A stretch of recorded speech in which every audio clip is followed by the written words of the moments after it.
Bonjour à tous, je suis ravie de vous retrouver pour une émission qui nous tient particulièrement à cœur à la rédaction de Toute une Histoire. Cet après-midi, nous allons mettre en lumière le courage et la détermination de jeunes malades atteints du cancer. Vous venez d'en voir quelques-uns, mais au total, ils sont 22 à avoir formé une troupe de danseurs, chanteurs et slameurs. Le temps d'un spectacle lundi soir à Paris. Ils vont oublier les traitements et le quotidien à l'hôpital. Deux d'entre eux, Sarah et Sauveur, sont avec nous aujourd'hui. Ils ne sont pas venus seuls puisque Fabien, mieux connu sous son nom d'artiste Grand Corps Malade, qui partage la scène avec eux, est là, lui aussi. Merci de les applaudir.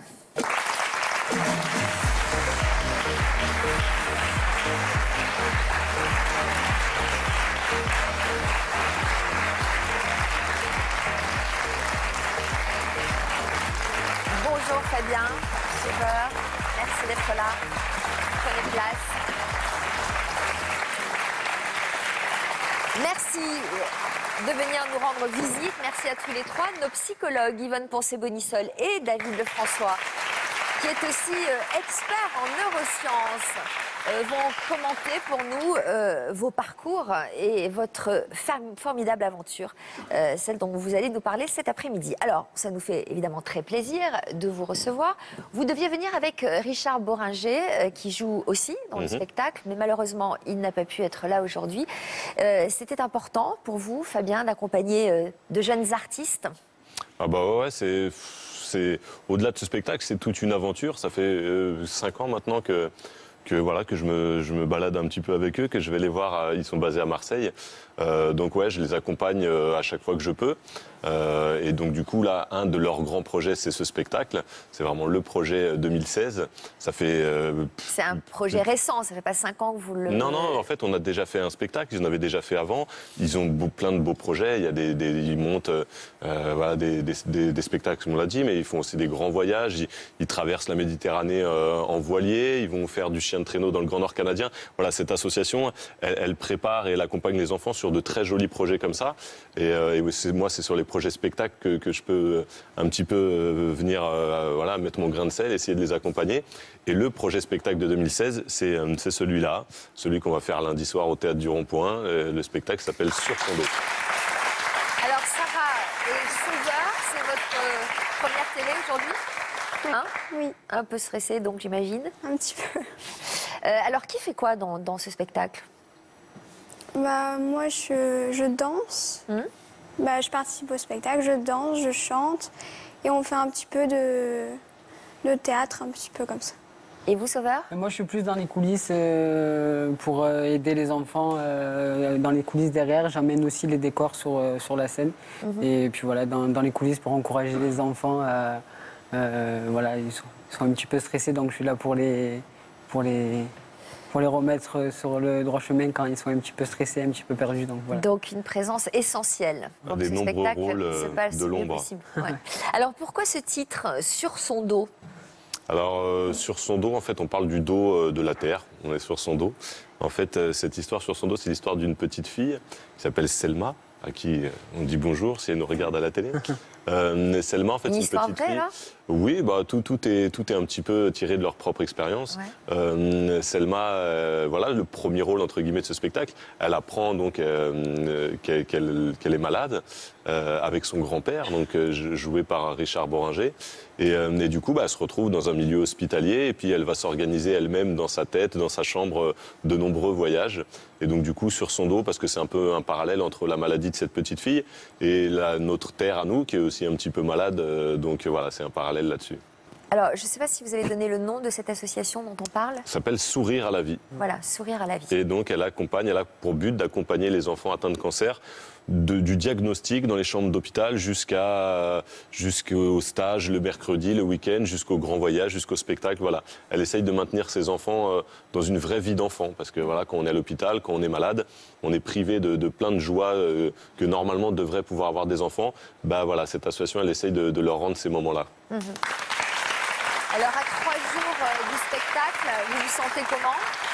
Le trac, peut-être? Bah, pour l'instant, ça va. Mais je sais que moi, je vais commencer vraiment à stresser quand j'arriverai à Paris le lundi. Vous l'avez déjà joué, ce spectacle? On l'a déjà joué une fois à Toulon en novembre. Bon, et ça s'est bien passé? Oui, très bien. Entre-temps, vous avez changé des choses, amélioré des choses? Ouais, ils ont pas mal travaillé. de choses. Ouais. Quel est le plus stressé des trois? Peut-être moi, en fait. Pas bien, ouais.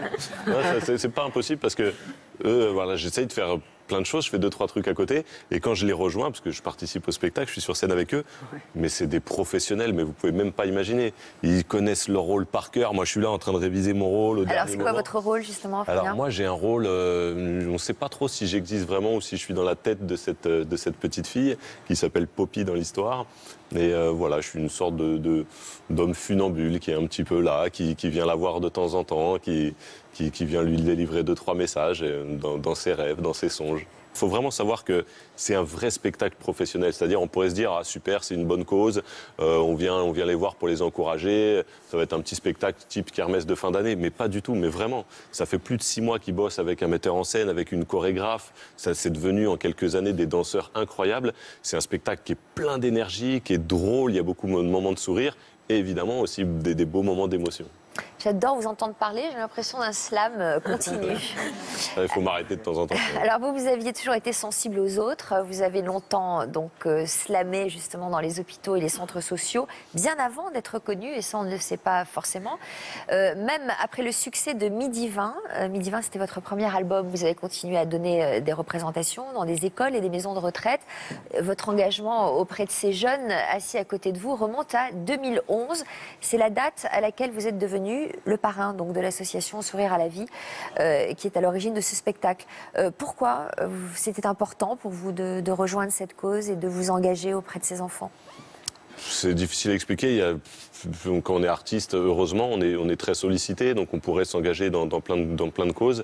Celle-là, elle m'a paru comme une évidence. Je suis venu les voir un dimanche après-midi, c'était en stage de danse. Je suis venu les rencontrer parce que je connaissais Quentin, leur préparateur physique, qui m'a dit tiens, sur leur dernier spectacle, ils ont dansé sur une chanson à toi. Donc je suis allé les voir, on a fait un mini atelier slam. Sauveur, tu t'en souviens, tu étais là évidemment. Et puis voilà, je suis jamais reparti, quoi. Et puis rapidement, on a décidé de ne pas trop se quitter, que je devienne leur parrain. Mais vous avez passé pas mal de mois à l'hôpital. Peut-être que vous avez envie de leur apporter ce qui vous a manqué pendant cette période? Ouais, on peut pas comparer, c'est sûr. Moi, c'était un an non-stop d'hôpital. Donc oui, je peux imaginer un peu ce qu'ils ressentent. Après moi, mon année à l'hôpital, j'avais 20 ans. Je trouve que c'est encore plus injuste quand ils ont 6 ans, 8 ans, 12 ans. Donc voilà, on a envie d'être un petit peu là pour eux. Vous êtes papa, vous? Ouais, je suis papa de 2 petits garçons. Qui ont quel âge? 5 ans et 2 ans. Ouais. Donc c'est vrai qu'on se projette. Ouais, forcément, on n'a pas besoin d'avoir des enfants pour avoir envie de les aider, mais évidemment, en plus qu'on a des enfants, ça fait quelque chose en plus, ouais, c'est sûr. Alors, vous nous avez apporté un court extrait de ce premier spectacle. Je vous propose d'en regarder quelques images. On vous voit sur scène, donc justement, aux côtés des enfants. Il y a des jours inévitables où la confiance s'évanouit. Toutes ces heures vulnérables, il y a des jours comme des nuits. Les instants où je m'arrête au beau milieu de ma route, comme un lendemain de fête. C'est juste un jour de doute. Les jours où même le temps dehors n'est pas sûr de lui, où le ciel est trempé sans une seule goutte de pluie. Je regarde autour de moi, fui par ma sérénité, victime d'un moment de flou ou d'un trop-plein de lucidité. J'ai trop d'attentes et trop de souvenirs qui font des têtes à queue. Et beaucoup trop de pourquoi et pas assez de parce que. Je choisis souvent le silence pour que les gens regardent ailleurs. Je suis stoïque en apparence mais en tempête à l'intérieur. Il y a des envies qui chuchotent et des regrets qui grondent. C'est les jours où tu te sens seul, même entouré de plein de monde. On connaît tous ces passages, un dernier verre pour la déroute. Les certitudes prises en otage, c'est juste un jour de doute. Alors, j'imagine qu'il y a un metteur en scène professionnel. Comment ça se passe? C'est vous qui jouez un peu les profs? La mise en scène, c'est beaucoup Fred, le fondateur de l'association, avec Magali, la chorégraphe. Ouais. Nous, Richard Branger, moi, Mehdi, Minos, qui est un ami de l'association, qui vient aussi amener son œil un petit peu d'expert. De temps en temps, on donne un coup de main, mais vraiment, le mérite leur revient. C'est les enfants qui construisent leur spectacle. Là, on voit, je fais un slam. C'est eux qui choisissent les slams. C'est des slams qui existent, que j'ai déjà écrits, mais c'est eux qui choisissent les chansons que je vais interpréter sur scène. Là, au piano, derrière, c'est une des enfants de l'association. Ça, c'était sur le spectacle précédent. Mais voilà, c'est vraiment leur spectacle. Ils construisent tout eux-mêmes. Ça fait quoi de travailler avec des professionnels du spectacle, justement? Qu'est-ce qu'il vous transmet, par exemple, Fabien? Je dirais que ça apporte beaucoup de rêves à tout le monde, parce Ouais. que tout le monde ne peut pas forcément les rencontrer. Et, c'est quand même une grande chance. Et ouais, ça apporte vraiment du rêve et ça donne envie de vraiment continuer à faire le spectacle. Voilà.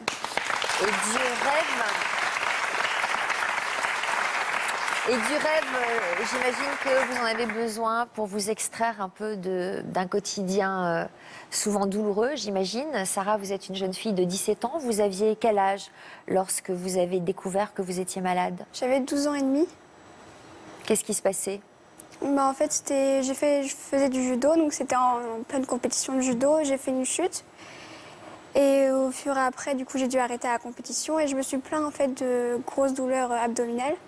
Et du coup, ainsi de suite, on a découvert que j'avais en gros un épanchement, une hémorragie dans le ventre. Et du coup, c'est de là on a découvert que j'avais du coup les tumeurs, donc un cancer.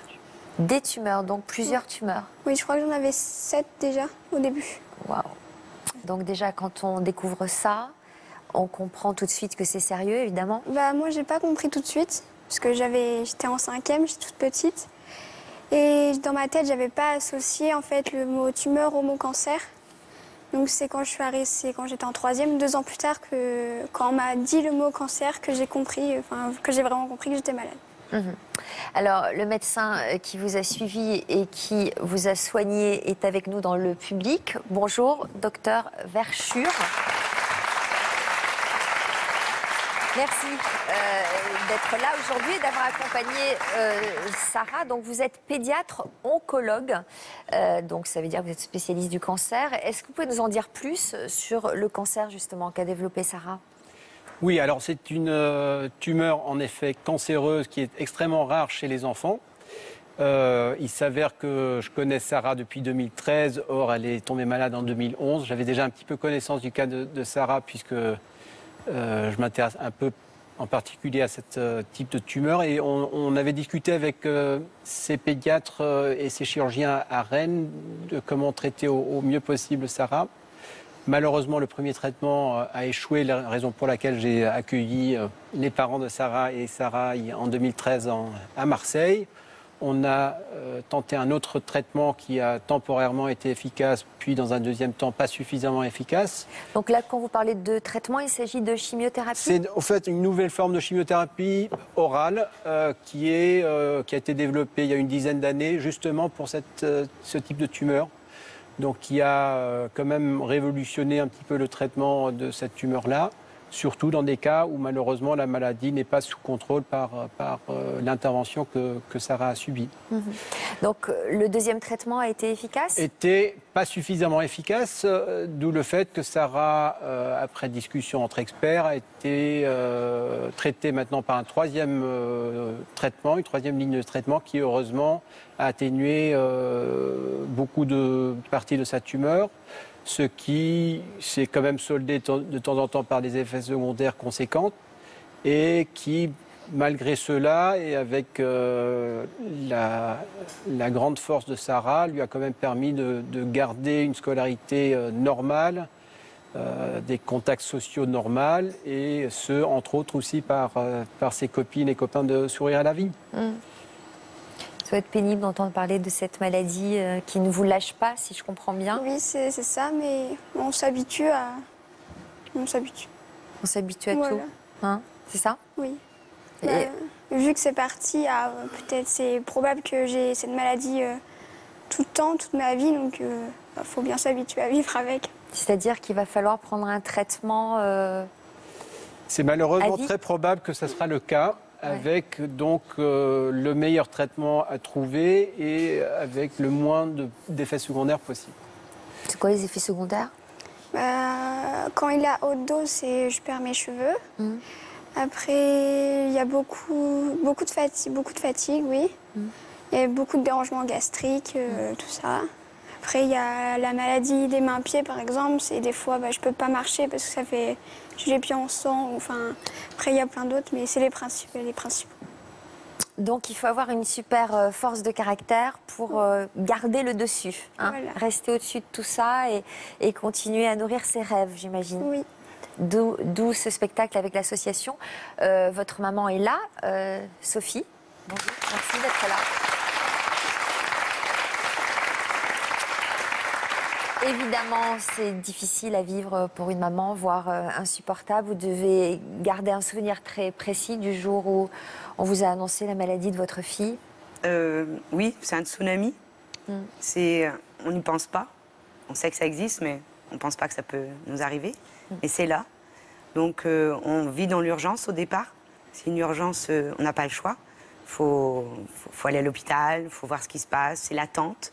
L'attente des résultats, de savoir qu'est-ce que c'est, est-ce que ça peut être traité. Et puis être près de Sarah, surtout, près d'elle avec douceur et amour. Je crois que c'est tout ce qu'on a à leur donner. Et puis de l'espoir. On passe par plein de sentiments d'émotions, de la colère, de l'injustice, la panique, et pas que ça nous déborde. Donc on essaye de retrouver la raison et de se dire il faut plutôt aller dans le combat, dans l'espoir, et écouter les gens qui nous entourent, les médecins, les infirmières, et des associations comme Sourire, c'est vraiment un réconfort pour nous en tant que parents. Ouais. C'est trop bien. C'est de l'air frais, quoi. Ah oui. Un bol d'oxygène. Ah, énorme. J'imagine que vous êtes surprise par sa force. Oui, au début c'était dur pour elle. Donc je pense que c'est un travail qu'on a fait en famille. Ouais. On communique beaucoup, on ne se ment pas, on n'extrapole pas les choses, on essaye de dire les choses dont les médecins nous ont bien expliquées. On vit au présent, parfois. Parfois on arrive à se projeter. Donc là maintenant on vit avec une sorte d'habitude. Il y a des jours ça va, des jours ça va pas du tout. Donc on fait avec. On est comme ça, mais on sait qu'on a des bols d'air par l'association. Parfois ça va mieux quand les cheveux repoussent, c'est un bonheur. Elle est toute frisée, là, alors que je l'ai connue toute raide. Ça lui va bien. J'ai une deuxième fille. Trop Mais jolie, bon, ces petites boucles. Et puis, elle est mature très tôt. Bah ouais. Donc, il faut aussi lui dire de continuer à être un peu dans l'insouciance, dans le rêve. Et c'est ce que fait l'association, c'est qu'elle apporte à Sarah du rêve. Alors, on va parler avec nos experts justement de l'annonce du diagnostic, de l'annonce de la maladie. C'est un moment difficile pour des parents, évidemment, on n'a pas le droit de s'effondrer. On entend toutes les étapes par lesquelles on passe et cette fameuse adaptabilité qu'il faut avoir. Tout à fait. Alors c'est vrai qu'à l'annonce, seuls les parents détiennent parfois ce mot cancer à l'intérieur d'eux-mêmes. Donc c'est un effondrement psychique où on alterne avec je suis figé, je n'en peux plus, j'ai une douleur. Mais une douleur, normalement, ça s'exprime, ça se pleure, ça se crie. Et dans ce cas-là, on ne peut ni la crier, ni l'exprimer. Pourquoi ? Parce qu'on se doit d'être dans le combat et surtout de ne pas projeter sur l'enfant qui garde quand même son insouciance, de ne pas projeter sa douleur et son angoisse. Alors on est dans le combat, donc c'est ça qui vous tient debout, mais il n'y a pas de place finalement à cette souffrance. Cette souffrance, elle est tapie au fond de vous, mais vous n'avez pas le droit de l'exprimer. David ? Vous n'avez pas le droit de l'exprimer, pourtant il faut le faire. Il faut le faire, il faut que vous aussi vous preniez soin de vous en tant que parent. Auprès d'un professionnel ? Auprès d'un professionnel. Ouais. Vous savez, il y a une chose qui est importante, c'est que tout ce qui ne s'exprime pas s'imprime quelque part. Et ça va se voir à un niveau physique. C'est important que vous, parents, vous ayez aussi des espaces, il y a des professionnels pour ça, pour que vous puissiez exprimer vos difficultés et que vous ayez aussi l'envie de pleurer, d'hurler. Alors c'est vrai qu'on ne peut pas le faire en direct vis-à-vis d'un enfant, parce qu'on est un repère pour l'enfant, il nous observe. Il va plus regarder ce que vous êtes par rapport à sa maladie. Vous savez, c'est comme quand un petit enfant, il tombe. Au départ, il n'a pas de réaction. Et il voit sa maman qui est paniquée, qui court vers lui, et c'est à ce moment-là qu'il se met à pleurer. C'est-à-dire que l'indicateur de douleur et de la gravité, je vais le voir dans le regard de mes parents, et puis dans le regard aussi du médecin, dans sa façon dont il communique. On sait aujourd'hui tout ça. Donc c'est important que, pour que vous soyez solide et qu'elle soit solide, il faut aussi que vous puissiez exprimer ces choses-là, même si vous ne pouvez pas dire en direct. Gardez à l'esprit que c'est important que vous exprimiez vous aussi votre douleur en tant que parent, c'est essentiel. Mais ailleurs. Est-ce que vous le faites, Sophie ? Je le fais avec mon mari, déjà. On communique beaucoup. Alors, déjà, est-ce que c'est une bonne idée, déjà, de s'épancher et de dire ses angoisses, ses souffrances et ses douleurs ? C'est important de partager. Vous le disiez tout à l'heure, c'est un projet commun, c'est un projet familial. Et j'ai adoré quand vous avez dit, il n'y a pas de mensonge. Il ne faut pas de non-dit. Voilà, il faut être clair sur les sources, mais il y a des choses que vous ne pourrez pas dire à votre mari, vos angoisses, vos craintes, parce que peut-être que lui, ça va l'angoisser encore plus. Et il faut faire attention que justement, cette dynamique familiale, elle ne devienne pas anxiogène, du coup. D'accord? Donc je vous le rappelle, c'est important que à ce moment-là, vous alliez voir des personnes. Il existe aussi d'autres associations qui existent comme ça pour aider les parents à être solides et que vous puissiez exprimer les choses difficiles. Maintenant, que vous ayez ensemble l'envie de partager ensemble et de dire et d'être vrai, ça c'est important aussi, entre vous et avec votre enfant. L'annonce d'une maladie, ça fait peur. Quand on a peur, on va stimuler notre système nerveux autonome sympathique. Et là, c'est le système qui, chez nous, accélère tout. D'accord? Et là, on fabrique quoi? On fabrique dopamine, adrénaline et cortisol. Le cortisol, il faut que vous sachiez, à haute dose, c'est du poison. Juste pour un exemple, quand vous avez 5 minutes d'une colère très très forte, vous avez mis tellement de cortisol dans votre corps qu'il faut 5 heures pour l'expulser. Et pendant ces 5 heures, votre défense immunitaire sont réduites à néant. C'est la raison pour laquelle on s'est rendu compte que les processus qui vont être les processus de joie, alors c'est sûr, quand on apprend des nouvelles, on ne va pas être en joie, mais très rapidement, et c'est pour ça que je trouve génial ce que vous êtes en train de faire, c'est de mettre l'enfant en projet, parce que guérir, c'est guérir. Il ne faut pas oublier ça. C'est d'être dans une dynamique dans laquelle on va mettre de la joie, et il faut sortir du phénomène de peur qui détruit notre avenir dans un phénomène d'enthousiasme et d'envie de rêver. Tu parlais de rêve tout à l'heure, je trouve ça génial parce que c'est le plus beau cadeau que vous avez à faire à ces enfants, c'est du rêve. Et c'est ça qui va leur permettre de guérir. Tu es d'accord avec moi? Totalement. Alors, Sauveur, guérir, ça doit vous parler tout ça? Vous avez 22 ans. Aujourd'hui, vous êtes en rémission depuis fin 2009. C'est ça. Est-ce que vous pouvez nous parler de ce cancer contre lequel vous vous êtes battu? Alors moi j'ai eu un cancer au niveau du cavum, c'est au niveau du nez. Et je suis tombée malade en 2009. J'avais beaucoup de maux de tête et saignais beaucoup du nez. Donc avec mes parents, on a commencé à s'inquiéter et on est allé faire des examens. Ils ont vu que j'avais un polype en fait au nez. Ouais. Et je me suis fait opérer de ce polype, tout ça. Ils ont fait examiner ces polypes et ils ont vu que c'était cancérigène. Donc j'ai commencé, ça a été pris à temps et j'ai vite commencé tout ce qui était chimio, tout ça. Ils vous l'ont enlevé? Ils vous ont opéré? Ils m'ont opéré du polype, mais pas de la tumeur. Pour la tumeur, j'ai fait tout ce qui est traitement pour qu'elle s'en aille. Qu'est-ce qui était le plus dur pendant cette année de combat contre la maladie? La chimio, moi, je l'ai plutôt bien supportée. Il y a juste la première où j'ai été fatiguée, mais après les autres, ça allait. Par contre, la radiothérapie, j'ai un peu plus souffert que la chimio parce que j'ai eu des complications avec la radiothérapie. Donc, on trouve des ressources dans quoi, justement? Est-ce que vous avez eu l'occasion de rêver pendant cette période et de vous accrocher à des choses positives? Oui, j'ai rêvé avec l'association Sourire à la vie. Ouais. Parce que suite à ma deuxième cure de chimio, j'ai Sylvie, l'infirmière, qui est venue me voir dans ma chambre pour me proposer un séjour en Corse en bateau. Et du coup, je suis partie avec l'association en Corse. Sur un voilier? Sur un voilier, sur un catamaran, oui. Combien de temps? C'était pendant 10 jours. Ouais. Et voilà, pendant 10 jours, c'était un bol d'air. On se baignait, on faisait plein d'activités. C'était vraiment un bol d'air. Ça m'a vraiment fait du bien pour la suite de mes traitements, tout ça. Et puis le fait de tisser des liens avec les autres, d'appartenir à une troupe, ça doit être important, non? C'est Sarah? Ah oui, c'est sûr.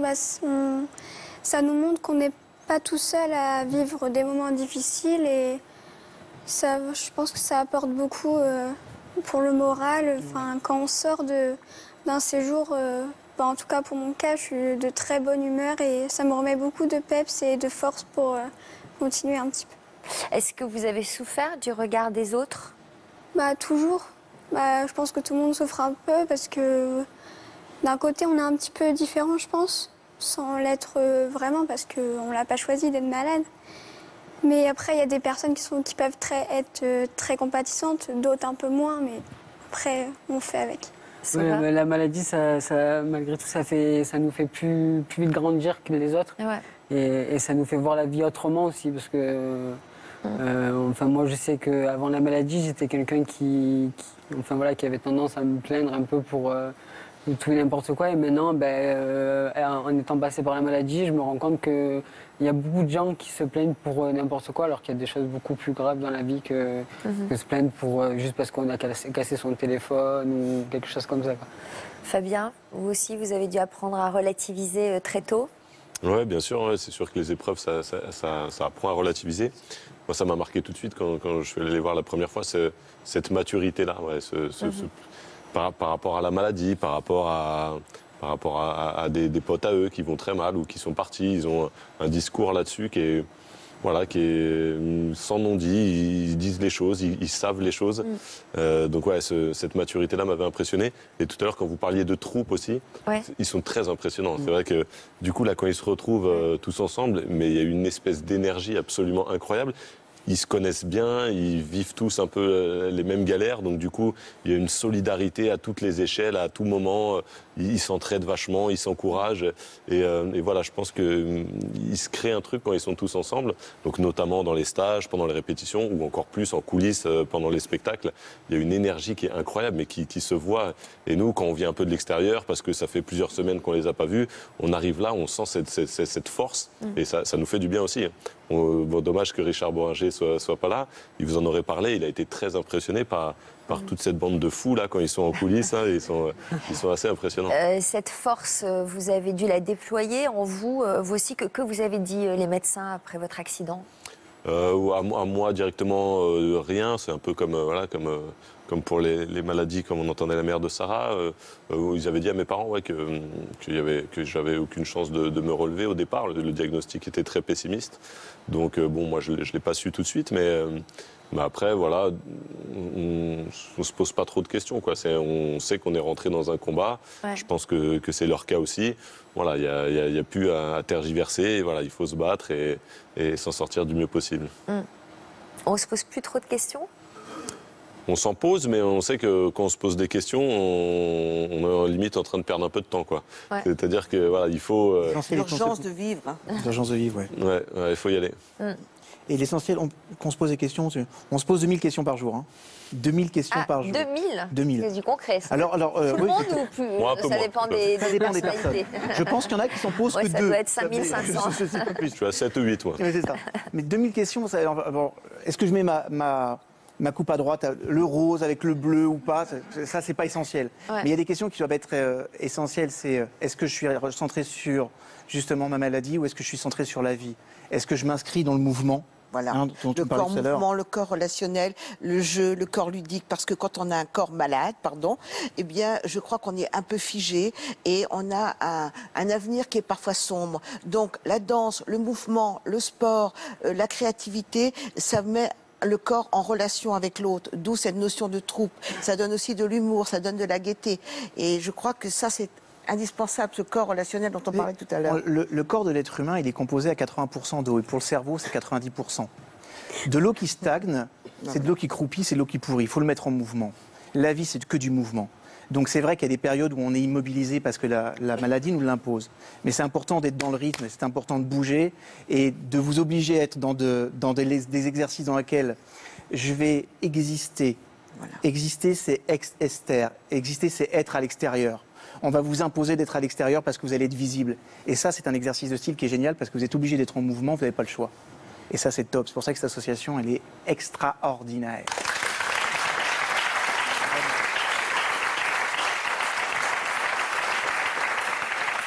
C'est un vrai décortiqueur de mots, hein, comme vous. Décortiqueur de mots écrits aussi dans cette émission. MOTS, MOAEX. Hein. C'est ça. Voilà. Mais je dois dire que moi, je connais Grand Corps Malade par cœur. Je suis un super fan. Et c'est une vraie source d'inspiration. Et je trouve juste chanceux que vous êtes d'avoir des parrains comme toi et Richard Bohringer. C'est vraiment exceptionnel. Top. Alors, tous les jeunes qui participent au spectacle font donc tous partie de l'association Sourire à la vie. On va maintenant accueillir son fondateur.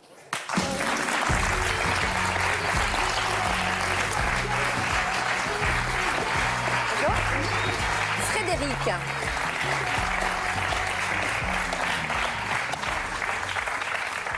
L'aventure a commencé en 2004. Est-ce que vous pouvez nous raconter comment elle est née ? Vous faisiez quoi à l'époque? Eh ben, à l'époque, je faisais beaucoup de bateaux, puisque j'étais marin. Voilà, mon avenir, ce que je pensais vouloir faire et devoir faire, c'était de naviguer en compétition, essayer d'accrocher un titre français, européen, mondial. Donc j'étais vraiment parti dans cette direction-là. Et puis un jour de Noël, vous êtes allé à l'hôpital. Exactement. Et là, qu'est-ce qui s'est passé? Là, j'ai été marqué par plusieurs choses. D'abord, j'ai été marqué par le fait que dans la vie de ces enfants, voilà, ils passent énormément de temps à attendre. Et ils passent tellement de temps à attendre que, vous en parliez tout à l'heure, la vie s'arrête un peu. Il n'y a plus de mouvement, il n'y a plus grand-chose. L'enfant devient patient. Et moi, ça m'a vraiment marqué de me dire que ça reste un enfant. Et ça reste un enfant. Et comment est-ce qu'on peut être accroché à la vie si on passe notre journée à l'hôpital et qu'on est coupé de tout, puisque le cancer amène ça. C'est-à-dire que c'est vraiment une énorme coupure pour les enfants dans leur vie d'enfant. Juste, qu'est-ce que vous alliez faire à l'hôpital ce jour de Noël-là? J'allais me rendre bénévole, en fait, filer un coup de main. D'accord, donc c'était une envie de votre part de vous engager. Exactement. J'étais pas tout à fait satisfait de ma vie d'athlète. Je cherchais un peu cette quête. D'abord, j'étais pas un très grand athlète ni un très grand compétiteur, parce qu'il y avait quelque chose qui me manquait. Être champion du monde, mais pourquoi? Et ça quête de sens. Ça me manquait. Exactement. Donc vous avez remarqué ça, ces enfants en attente, et puis? Et puis voilà, là-dessus, il y a plein de postulats qui sont nés. Je me suis dit, moi, j'aimais beaucoup voyager. J'ai voyagé très jeune. Je me suis dit, mais est-ce qu'on ne peut pas déplacer cette chambre d'hôpital ailleurs, à l'extérieur, donc à la montagne, au ski, en mer, etc. Et donc voilà, j'ai travaillé un petit peu cette idée-là avec les médecins.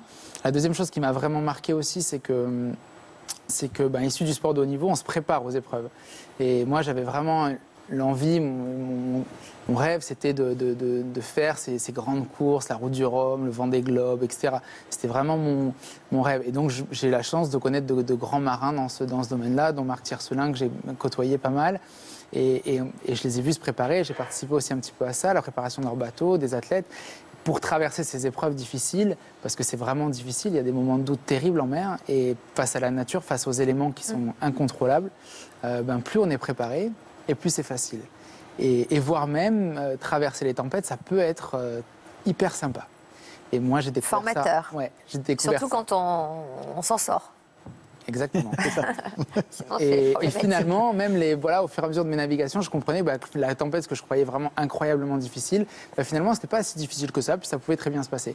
Et transposer ça à l'enfant, je me suis dit, est-ce que c'est possible de préparer les enfants aux épreuves qu'ils ont à vivre? Et ça, c'est tout le travail de Sourire à la vie. Donc, vous avez créé cette association. Donc, comment vous les préparez justement à tout ça? Avec tout plein d'outils qui sont issus du sport de haut niveau, qui sont de la préparation physique, de la préparation mentale, de la nutrition, de l'imagerie, de la relaxation, Ça doit vous parler, vous, David, qui a suivi des sportifs de haut niveau? Moi, ça me parle et je trouve ça juste génial, parce qu'effectivement, le parcours d'un malade, c'est un parcours de sportif de haut niveau, c'est complètement ça.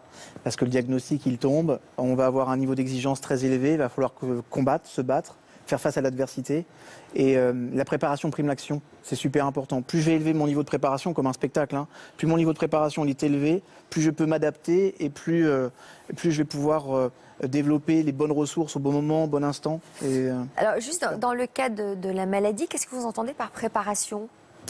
C'est sûr que par exemple, quand un enfant va avoir, ne serait-ce que si on parle du plus petit soin, c'est-à-dire une piqûre, une piqûre, ça peut vraiment générer beaucoup d'angoisse pour l'enfant. On le voit avec les tout petits surtout, même parfois avec les grands. Et on voit qu'en préparant ça, en arrivant à travailler sur les croyances, en arrivant à raconter une histoire. Moi, c'est comme ça que ça a démarré la première fois que je suis allé en unité de greffe de moelle, donc ma première intervention finalement.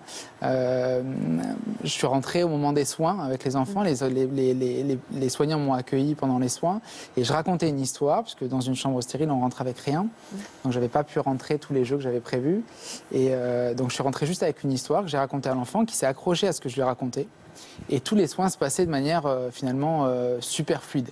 Ce qui était très dur pour moi, parce que c'était la première fois que j'y allais et je voyais la complexité je découvrais la complexité médicale Et le lendemain, on m'a rappelé pour que je vienne pendant ces temps de soins raconter une histoire aux enfants. Je précise que vous-même, vous n'avez pas d'enfant, donc vous avez pas encore. Expérimenté tout seul, quoi. Vous avez élaboré ça sans expérience personnelle. Oui, c'est ça. Alors, la préparation de ce spectacle, ça fait combien de temps que vous y travaillez ? Alors vraiment, ça fait 1 an et demi. C'est vraiment un choix des enfants de repartir sur la création d'un spectacle. J'imagine qu'en soi, c'est une thérapie de créer, de préparer ce spectacle, de concevoir cette vie de troupe. Alors, moi, je suis mal placé pour dire que c'est une thérapie parce que je suis jugé parti. C'est plutôt au médecin qu'il faut demander. Mais effectivement, pour eux, on voit là, on a pas mal d'enfants qui sont en cours de chimio en ce moment et qui seront là lundi pour le spectacle. Ils pensent qu'à leur spectacle. Et ils ont une vitalité dans leur chambre qui est assez terrible. On se faisait le constat avec le médecin qui est passé à l'antenne tout à l'heure. Que voilà, un enfant qui est sorti de chirurgie, la première des choses qu'il nous a dit, c'est je suis super en forme, alors que voilà, il sortait de sa chirurgie pulmonaire et il avait un sourire énorme et il n'avait qu'une seule intention, c'était de faire passer le message à son médecin qu'il était très en forme et que pour lundi, ça irait. La créativité, c'est vraiment, il y a une vertu thérapeutique, mais aussi ce que vous dites, c'est le conte et le conteur. Parce que le conte, c'est les propulse dans l'imaginaire et ça leur sort de ce quotidien qui est un quotidien lourd et douloureux. Donc ça a vraiment des vertus thérapeutiques. Et votre parcours, vous êtes un vrai thérapeute. Alors on va regarder justement à quoi ressemble cette création avec quelques images des répétitions.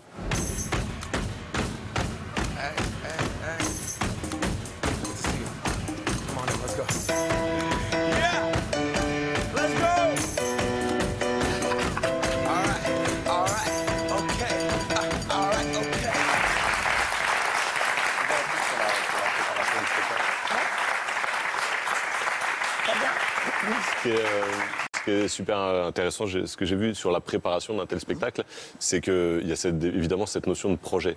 Donc du coup, le fait qu'il y ait cet objectif, ça leur permet d'encaisser des charges de travail colossales. C'est-à-dire que l'association, elle essaye de prouver, il y a même une étude qui est faite, une thèse qui est en train d'être montée, de prouver que la préparation physique, que le sport, c'est un bienfait pour l'enfant, même en plein traitement, même en pleine chimio, etc. Et du coup, un spectacle comme ça, c'est énormément de préparation physique. Vous avez vu comme ils dansent, c'est des vrais athlètes, même en pleine chimio.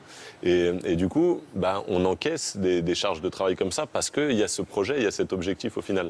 Donc c'est aussi un des objectifs du spectacle. Un mot du médecin là-dessus ?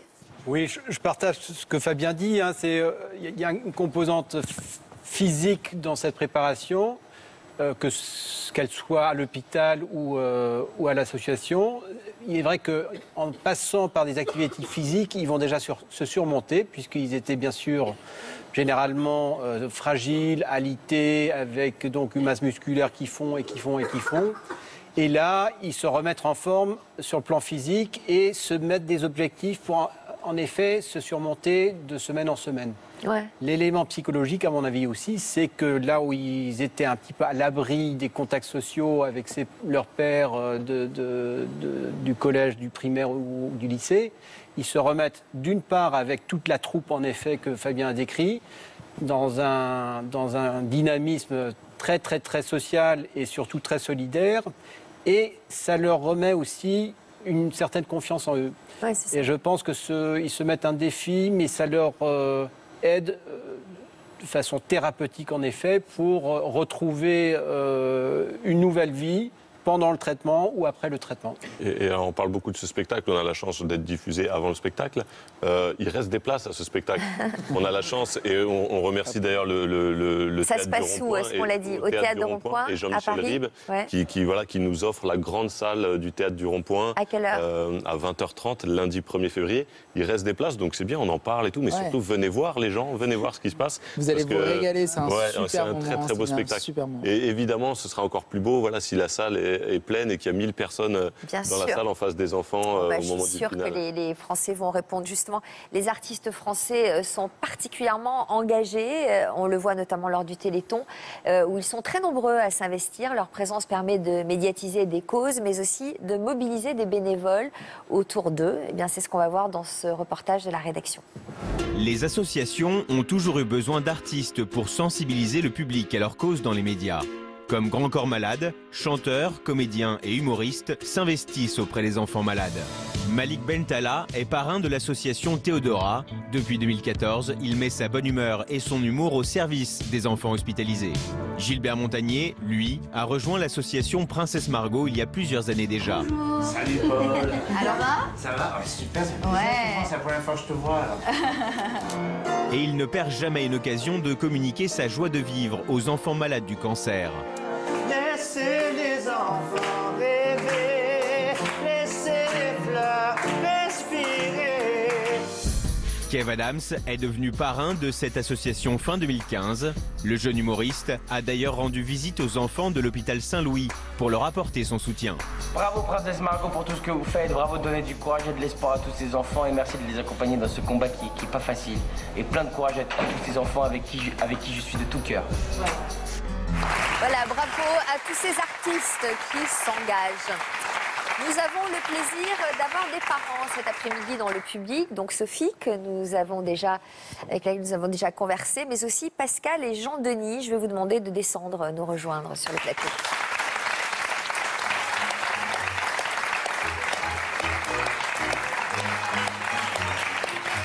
Bonjour.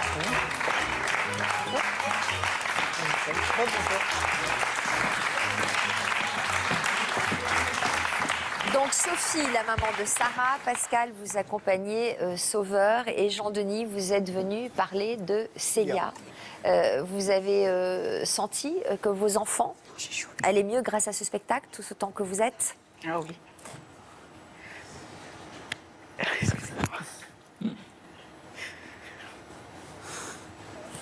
Comment vous avez croisé cette association déjà? À l'hôpital. Ouais. C'est l'infirmière qui nous en a parlé. Et c'est des gens extraordinaires.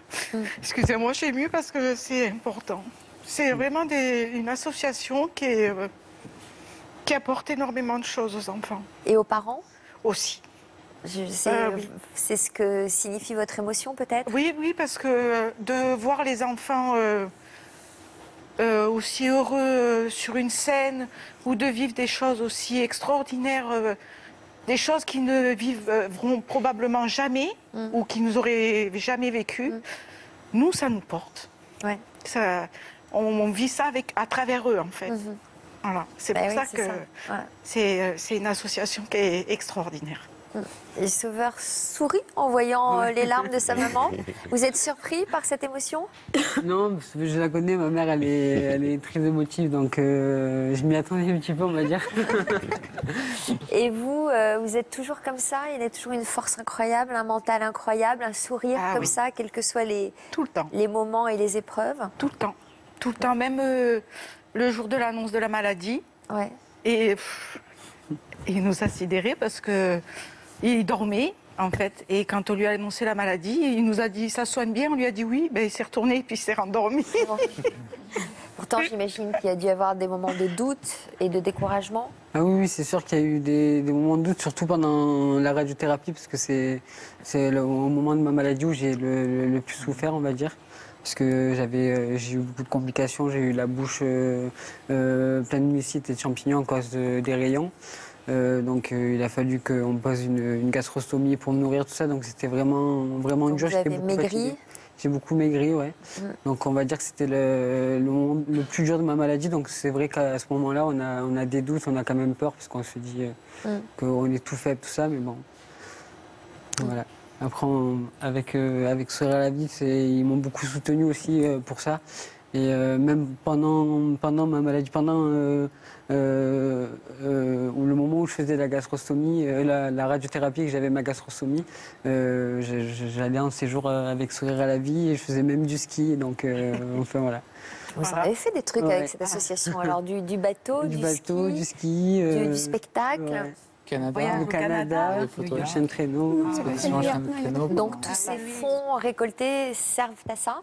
Tous ces fonds récoltés, voilà, on accompagne les enfants dès le diagnostic, au plus tôt du diagnostic, jusqu'à 2-3 ans après la rémission. Et voilà, en développant plein de choses pour qu'ils aient quand même une vie épanouissante et qu'ils restent en vie, quoi. Enfin, en vie qui s'éclatent. Voilà, Pascal, vous avez vu le spectacle? Oui. Et alors? Et ils sont géniaux. Il est génial, le spectacle. Les enfants. De toute façon, moi j'ai eu la chance de le voir côté spectateur, parce qu'en général, j'aide plutôt derrière aussi. Et le ressenti, le retour du public, il est énorme. Du coup, on se met à la place des enfants et on imagine ce qu'ils doivent ressentir d'avoir tout ce retour. Parce qu'ils sont tellement formidables sur cette scène. Ils sont pleins de vie et on ne dirait même pas des enfants malades. C'est extraordinaire ce qui nous retourne en fait. Sophie, vous avez ressenti tout ça. Peut-être que vous avez redouté que votre fille ne se fatigue un peu trop. Ou est-ce qu'on n'a pas tendance à surprotéger son enfant dans ce genre de situation? Le fait qu'elle aille danser, non, pas du tout. Sarah a été vue par un médecin du sport l'année dernière pour qu'elle se remette sur les rails parce qu'elle avait perdu énormément de masse musculaire. Et donc elle allait chez le kiné. Après, elle est toute seule à la salle de sport et elle va aux répétitions à Sourire. Donc nous, on n'habite pas tout près de Marseille. On habite en Bretagne. Non, c'est pas tout près. Non, donc alors que l'association se trouve à Marseille. Oui, hein, c'est ça. On a eu la chance de la connaître, du fait que Sarah a été traitée à la Timone. Donc on y allait de temps en temps, souvent même, pendant 9 mois. Et là, on a rencontré Sourire. Et donc moi, je confie Sarah à Sourire à 100%. J'y pense même pas, je suis tellement contente qu'elle y aille parce qu'il y a un médecin, il y a une infirmière, il y a des encadrants qui leur apportent tellement d'amour et de câlins que je sais que ce que moi je fais à la maison, elle va le retrouver là-bas. Donc il n'y a pas de culpabilité de la laisser partir. Et vous, qu'est-ce que ça vous apporte peut-être à ce moment-là précis? Ça me fait une pause. C'est ça. Et c'est important aussi de J'ai besoin de pause aussi. De prendre soin de soi. Tout à l'heure. Prendre soin de soi, faire attention à soi. Parce qu'en fait, parfois, je suis une infirmière, je suis une kiné, je suis chauffeur, je suis psychologue, je suis plein de choses et ça me fait du bien quand Sarah est prise en charge avec des gens avec qui j'ai super confiance. Je peux me prendre une pause et c'est bien. Vous êtes un couple aussi. Et vous êtes un couple aussi. Oui. On est un couple. C'est important aussi de garder ça dans le mode de fonctionnement. Il y a tout le travail qu'on a avec notre enfant, mais il y a aussi un autre travail à faire dans le renforcement de son couple. Il ne faut rien oublier, parce que c'est aussi un repère pour l'enfant de voir que la cellule du couple dans la famille, elle reste solide. Oui, si on est équilibré à la maison, Sarah sera bien. Forcément, si tout va bien à la maison, Sarah sera automatiquement mieux. C'est sûr. Et vous avez 2 autres enfants, il faut aussi leur consacrer du temps et ne pas les oublier. C'est pas évident non plus. Il y a eu des moments certainement on les a un peu oubliés, pas oubliés, mais on n'a pas pu leur donner le temps nécessaire, surtout à mon fils qui avait 15 ans à l'époque. Maintenant, il a 20 ans. Oui, donc il est plus âgé. Maintenant, il a 20 ans, mais quand il y a eu l'annonce de la maladie, maintenant, ça va, j'arrive à gérer les choses. Je comprends. Avec Sarah, notre meilleur ennemi, qui est le cancer, on la gère. Et donc maintenant, j'arrive Mais au début, j'ai laissé mon fils un petit peu, on s'est rendu compte. Du coup, il nous appelait un peu au secours, lui. J'ai besoin de vous. Mais on a compris. Et avec mon mari, on arrive à gérer ça, avec notre grande fille aussi, qui elle est autonome, mais c'est pareil, elle a besoin de nous. Donc on arrive. Et c'est vrai que souvent la fratrie se sent un peu abandonnée et délaissée, même parce que la maladie prend une très grande place. Trop. Et eux, ils se disent, attention, je suis aussi là, j'ai besoin de mes câlins et d'amour. Donc maintenant, tout roule bien. Voilà. Jean-Denis est avec nous aujourd'hui aussi. Nous aurions beaucoup aimé vous recevoir en compagnie de Célia, votre fille de 8 ans, mais elle n'était pas suffisamment en forme aujourd'hui pour se déplacer et venir sur notre plateau. De quoi souffre-t-elle? Célia souffre d'une leucémie qui s'est déclarée en janvier 2013. Il y a eu une rémission en 2015, donc elle a pu participer, elle a pu découvrir Sourire, elle a pu faire 2 beaux voyages en Corse avec Sourire, elle a pu participer à un gala, celui de 2014, elle a pu échanger avec des petits camarades, elle a pu s'amuser, faire plein de choses, elle a pu revivre, se resocialiser. Et malheureusement, il y a eu une rechute, donc là, on a bon espoir. Il y a eu une greffe qui a été pratiquée en octobre. Et bon, maintenant, tout doucement, Célia reprend des forces. Alors, on va regarder quelques images d'elle sur scène. Vous allez nous les commenter. C'était quel spectacle? C'était quand? C'est Célia au gala de 2014 à Cassis. Elle était très, très active et acteur au sens premier du terme, c'est-à-dire qu'elle agissait. Ouais. Qu'est-ce que ça lui a apporté, selon vous? Je crois que c'est il y a beaucoup d'associations qui font beaucoup de bien. Il y a les clowns médecins, il y a les associations Petit Prince, il y a La Vie devant soi. Il y a énormément d'associations qui font beaucoup de choses, beaucoup de bien.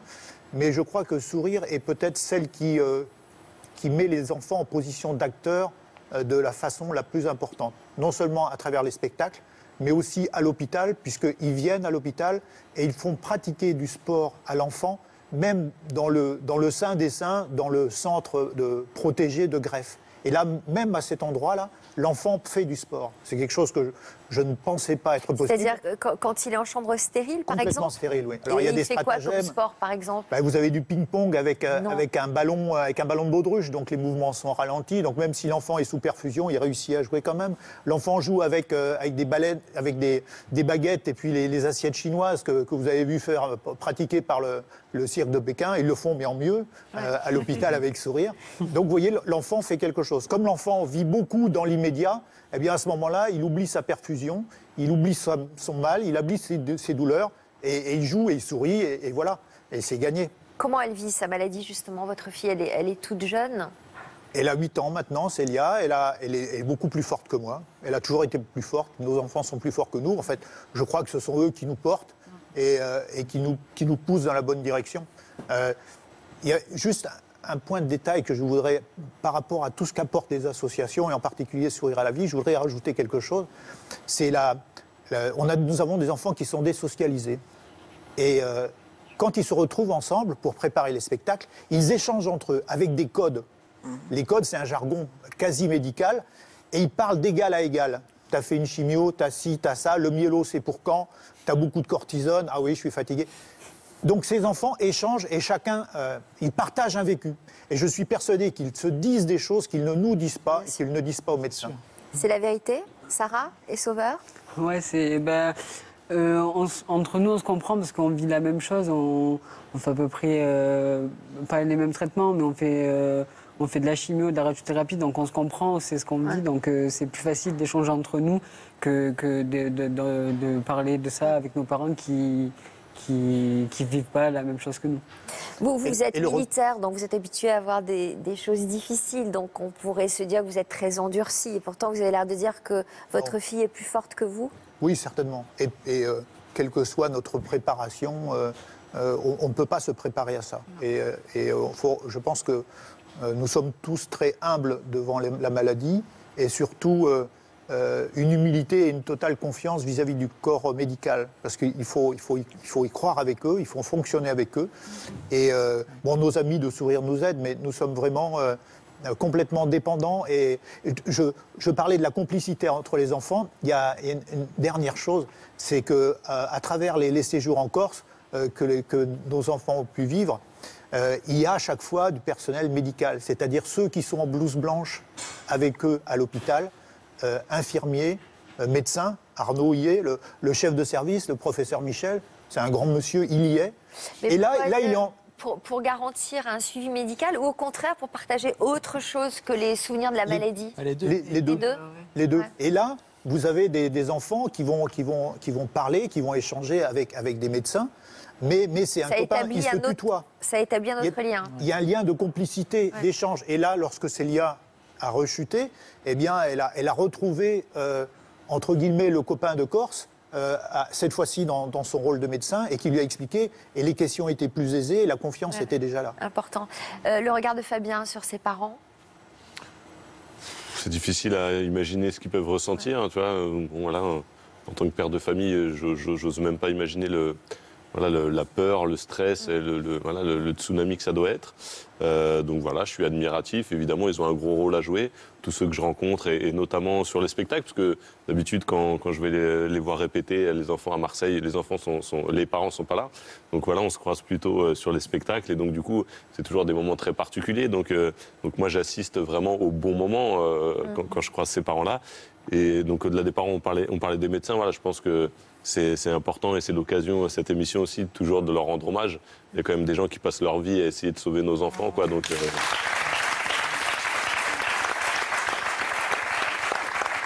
Sarah, vous allez passer passé le bac cette année? Oui. Quel bac? Le bac S. S, oula. Ouais. Donc, bonne élève alors.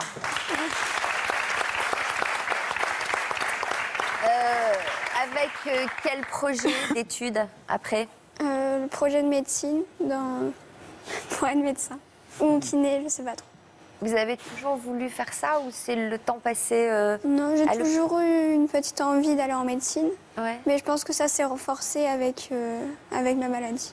Alors, avant de se quitter, je vous propose juste de regarder une petite vidéo chargée de nous rappeler à tous la date de cette représentation dont vous êtes venus nous parler aujourd'hui. Regardez. Sortez de vos canapés. Éteignez la télé. Venez nous voir le 1er février à Paris, au Théâtre du Rond-Point, à 20h30. Oui, venez. À quelle heure? À 20h30. Voilà. Le 1er février. 1er février, Théâtre du Rond-Point, 20h30. À Paris. Paris. C'est super, hein, ça déménage. Donc, on vous attend. Vraiment, sérieusement. Oui, on vous attend. Voilà, et puis on embrasse Richard Boringer qui n'a pas pu être là aujourd'hui. Merci à vous tous pour votre fidélité. N'oubliez pas notre rubrique dans Version Féminin chaque fin de semaine. Et pour l'heure, on se retrouve dans quelques minutes pour prendre des nouvelles de Laura, qui avait vécu une expérience de mort imminente. Nous allons poursuivre la discussion avec le chanteur Philippe Châtel. Vous vous souvenez sûrement de la chanson d'Émilie Joly qui fait partie de ses succès. Eh bien, lui aussi est tombé dans le coma après un accident. Aujourd'hui, il fait son retour musical après 10 ans d'absence. A tout de suite, merci à David et à Yvonne. Merci à vous tous d'être venus nous voir. Merci Fabien. Les premières grosses engueulades, les punitions à contre-cœur.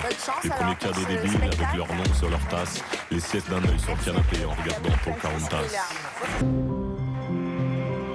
Je m'appelle Marine. J'ai 26 ans. Depuis 9 mois, je mène une double vie. Secrétaire le jour, je suis escort girl la nuit. Bientôt, au sommaire de toute une histoire, il y a 9 mois, Marine a basculé dans la prostitution. J'ai pas eu le choix. Il y a un moment donné, j'étais dans une impasse. Il fallait aussi que je puisse manger, hein, puis payer les factures qui arrivaient. Je me suis dit qu'il fallait que je fasse quelque chose, sinon j'étais dans la rue. Capucine, elle, a mis 4 ans à s'en sortir. C'est une activité qui m'a totalement détruite. Eh bien, on a été à un moment dans le non-respect de soi qu'effectivement, on en est arrivé à penser qu'on pouvait considérer son corps comme une marchandise. Je suis tombée dans la drogue et la drogue amène une dépendance financière qui est énorme. J'ai pris de la cocaïne. Elle veut lui dire à quel point il est vital qu'elle trouve la force d'arrêter. C'était à refaire, je ne le referai jamais. J'ai compris que la vie, c'était pas ça et qu'il fallait passer à autre chose. Vous êtes enceinte de combien? 5 mois. Moi, je suis en train de me rassurer. Je me dis, un jour, c'est vrai, un jour, je vais pouvoir arrêter. Et quand je te vois, Capucine, je me dis, bah oui, donc c'est possible. Il faut pas être rassuré, il faut être alarmé. On peut aller beaucoup trop loin, de plus en plus loin, et on s'en rend pas compte.